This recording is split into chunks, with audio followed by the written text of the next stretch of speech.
John Walsh with the Logic Group, and this is Questions of the Week. First question I had is, what happens if you have a cardboard pattern and you're tracing along the edge and you get bumpiness because there's bumpiness in the cardboard?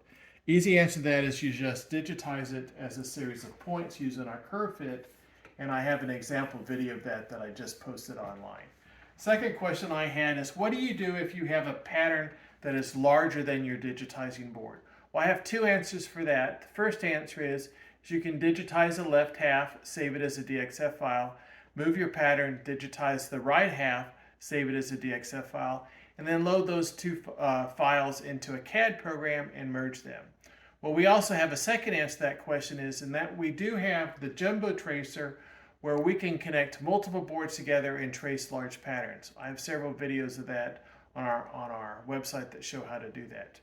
Third question I have is what happens if you have holes in a pattern and the pen stylus actually won't go into the hole because the hole is so small? Well, we can do that. What we do is we put a piece of paper down, we put the part down, we mark the holes onto the paper, digitize the outside of the pattern, then lift the pattern up and digitize the inside holes. If you have any questions, please contact me. Thank you.